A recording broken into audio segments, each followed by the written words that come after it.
حدیث نمبر 320 حدثنا قتيبة بن سعيد قال حدثنا نوح بن قيس الحداني عن حسام بن ميصك عن قتادة بن دعامة التابعي عن قتادة قال ما بعث الله نبيا إلا حسن الوجه حسن الصوت. حضرت قتادہ کہتے ہیں، یہ قتادہ صحابی نہیں ہے، صحابی جو قتادہ ہے وہ غالباً قتادہ بن نعمان ہے رضی اللہ تعالیٰ عنہ، یہ قتادہ بن دعامہ ہے، یہ قتادہ بن دعامہ یہ تابعی ہے. یہ کہتے ہیں ما بعث اللہ نبیا الا حسن الوجہ، اللہ تبارک و تعالیٰ نے جس نبی کو بھی بھیجا ہے تو خوبصورت چہرے کے ساتھ بھیجا ہے، اچھے چہرے والے. جتنے انبیاء آئے ہیں ان کے چہرے بہت اچھے تھے. حسن الصوت، ہر نبی کا آواز اچھا تھا، ہر نبی کا آواز اچھا تھا. وکان نبیکم صلی اللہ علیہ وآلہ وسلم حسن الوجہ حسن الصوت، اور آپ لوگ کے نبی، حضرت قتادہ کہتے ہیں آپ کے نبی، امت جن سے خطاب کر رہے ہیں ان سے کہہ رہے ہیں آپ لوگ کے جو نبی ہے نبی اکرم صلی اللہ علیہ وآلہ وسلم، وہ بھی بہت اچھے چہرے والے تھے اور بہت اچھی آواز والے تھے. وکان لا یرجع، اور آقا صلی اللہ علیہ وآلہ وسلم بتکلف اپنے آواز کو ہلاتے نہیں تھے. قرآن کی تلاوت کرتے وقت آواز ان کی نیچرلی اچھی تھی، نیچرلی ان کی آواز بہت اچھی تھی اور وہ تکلف کے ساتھ اپنی آواز کو حرکت نہیں دیتے تھے. اب اس کے اندر جو گنجائش ہے، بس اس میں قاعدہ یہ ہے کہ تکلف نہ ہو، تکلف نہ ہو، جان نکل جا رہی، چیخ رہے ہیں، کر رہے ہیں، اس طرح سے نہیں ہونا چاہیے، اس طرح سے نہیں ہونا چاہیے.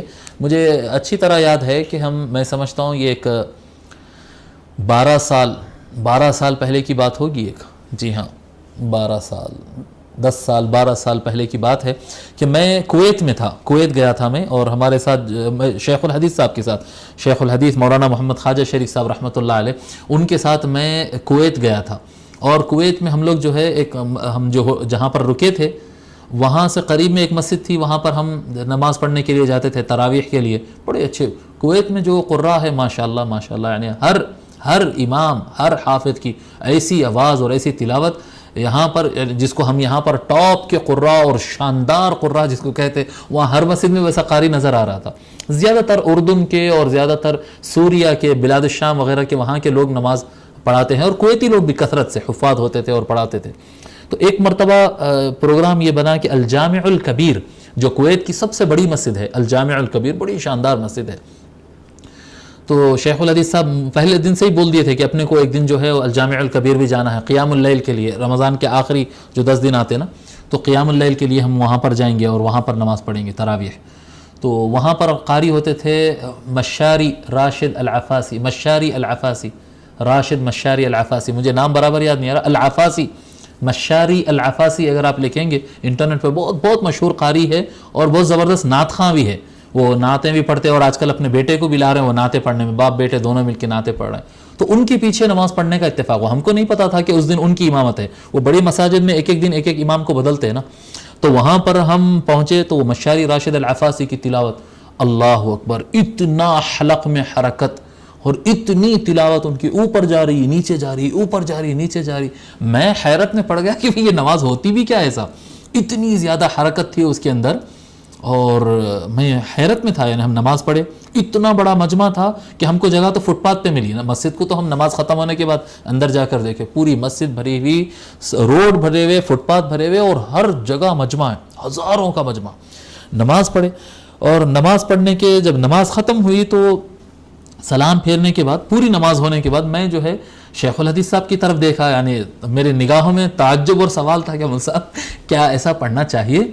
تو یعنی خالی دیکھنے پر ان کی فراست دیکھیے آپ، صرف دیکھنے پر شیخ الحدیث صاحب میرے کو بولے کہ کتنی اچھی نماز ہوئی، کتنی اچھی تلاوت تھی. اب میرے اندر کوسچن، میرے آنکھوں میں کوسچن اور بڑھ گیا. بولا مول صاحب کیا یعنی ایسا تلاوت کر سکتے؟ تو انہوں شیخ الحدیث صاحب یہ فرمائیں کہ یہ آدمی جتنی بھی حرکت دے رہا ہے اپنے حلق کو، اور جتنا آواز کو اونچ نیچ اور جو بھی لحن میں پڑھ رہا ہے، اس کے لحن میں تکلف نہیں ہے. فرمائیں تکلف نہیں ہے، یعنی یہ بائی فورس نہیں کر رہا ہے. اس کی آواز میں یہ حسن ہے کہ وہ اس طرح سے، یعنی اس نے اپنی مشق اتنا کر لی ہے اور اتنا وہ تیار ہے، اور اس کی آواز میں اتنی گنجائش ہے کہ وہ اپنے آپ کو بائی فورس زبردستی کے وہ اس طرح سے نہیں کر رہا ہے. وہ لحن میں اطمینان سے، خوشی سے، مزے لیتے ہوئے کر رہا ہے. نیچرلی وہ اتنا زیادہ اوپر نیچے کر رہا ہے. اور اگر نیچرل ہو، بنا تکلف ہو، تو پھر لحن جتنا بھی زبردست ہو اور جتنی بھی آواز میں حرکت ہو، اس سے قرات ٹھیک رہتی ہے، جائز رہتی ہے. لیکن اگر اپنے جان پر بار ڈال کر کوئی تکلف کے ساتھ زبردستی کے اگر آواز کو اوپر نیچے کر رہا ہے تو اس سے قرات مکروہ ہوتی ہے. اور آپ لوگ سن لیجئے، میں نام اس لیے لیا، مشاری راشد العفاسی، قاری مشاری راشد العفاسی کویت کے جو ہیں، آپ ان کو سن لیجئے، ان کی تلاوت سنیے، آپ خود تعجب کریں گے کہ اتنی زیادہ حرکت ہو سکتی ہے. تو اتنی بھی زیادہ حرکت کی ہوتی ہے بشرطے کہ قرات میں تکلف نہ ہو. اور قرات میں، قرآن کی تلاوت میں تکلف ختم کیسا ہوتا ہے؟ کثرت تلاوت سے. قرآن کو آرام سے پڑھنا اور زیادہ پڑھنا. بہت کم پڑھیں گے قرآن تو تکلف رہے گا، جی تیز پڑھنے جائیں گے تو تکلف رہے گا. قرآن کو زیادہ پڑھنا اور آرام سے پڑھنا. جب آپ آرام سے زیادہ پڑھیں گے، قرآن پڑھتے جائیں گے، بار بار پڑھتے جائیں گے، تو آپ کی تلاوت میں تکلف ختم ہو جاتا. اس کے بعد آپ کا نیچرل لحن آپ کے اندر سے نکلنا شروع ہوتا ہے. کچھ لوگ جو ہوتے وہ 6 مہینے میں ایک مرتبہ ہاتھ میں قرآن لیتے، مہینے میں ایک مرتبہ قرآن ہاتھ میں لیتے اور ترنم میں پڑھنے جاتے. نہیں آتا ترنم.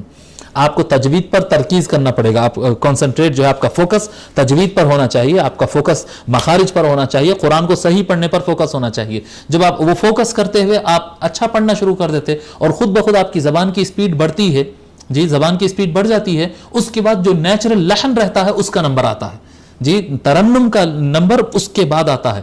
مخرج، تجوید اور تلاوت صحیح ہونے سے پہلے اگر کوئی ترنم کی طرف چلے گا تو معاملہ جو ہے پھر انا للہ و انا الیہ راجعون. وہ ایسے ہی ہو جاتا جیسا بچہ سائیکل چلانا پوری طریقے سے سیکھا نہیں اور لے کے پہلے دن تیز چلانے جا رہا تو کیا ہوتا، پھر گھٹنا چھلے جاتا، سر پھٹتا اور کونی ٹوٹتی. یہی ہوتا نا اس کا. تو ایسا ہو جاتا تلاوت کے اندر.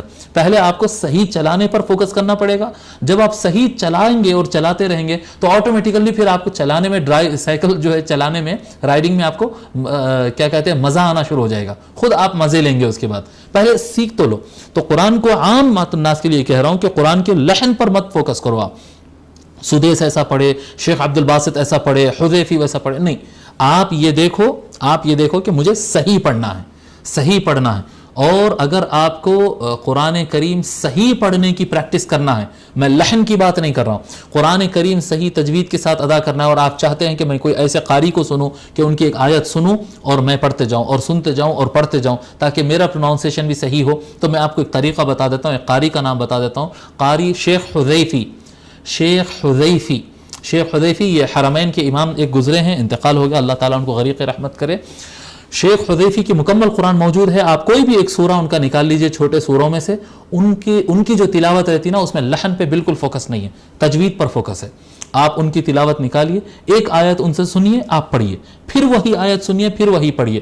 آپ کئی مرتبہ کریے اور پھر اپنے موبائل میں یا جو بھی ریکارڈر آپ کے پاس ہو اپنی تلاوت اس میں ریکارڈ کریے اور غور کریے شیخ حذیفی کیسا پڑھ رہا ہے اور ہم کیسا پڑھ رہے ہیں. اس طرح سے اگر آپ کے پاس استاد ہے پڑھانے کے لیے تو سب سے اچھی بات ہے یہ. اور اگر آپ کے پاس استاد نہیں ہے، اتنا ٹائم نہیں نکال سکتے ہیں آپ، جو اتنا خرچ نہیں کر سکتے ہیں، تو آپ جو ہے اس طرح سے شیخ حذیفی کو سنیں. آپ میں بتا رہا ہوں، پھر سدیس کو مت سنیے، شریم کو مت سنیے، مشاری راشد العفاسی کو آپ اپنی تلاوت کو سدھارنے کے لیے مت سنیے، شیخ حذیفی کو سنیے اور اپنی تلاوت کو صحیح کر لیجئے. اپنی تلاوت جب صحیح ہو جائے گی اس کے بعد آپ پڑھتے جائیں گے. جب کیا کہتے ہیں، لہر آ جائے گی تلاوت کے اندر، ایک لہر آتی ہے، جب وہ لہر آ جائے گی تو پھر آپ خود محسوس کریں گے، آپ اندر سے بائی نیچر آپ کا دل دماغ آپ کا اندر سے جو ہے ایک لحن، ایک ترنم اس کے اندر آنا شروع ہو جائے گا. اور یہ جو ترنم ہوتا ہے پھر وہ حرکت والا ہو، وہ کم حرکت والا ہو، وہ سیدھا ہو، یہ جو لحن اور یہ جو ترنم آئے گا یہ نیچرل ترنم ہوگا. اس کی بہت زیادہ خوبصورتی ہوتی ہے، اس کے اندر بہت زیادہ اثر ہوتا ہے، اس کے اندر بڑی کیفیت ہوتی ہے اور اس سے بڑا لطف آتا ہے، اور یہ اسلام میں پسندیدہ ہے. یہ بالکل صحیح ہے. ٹھیک ہے.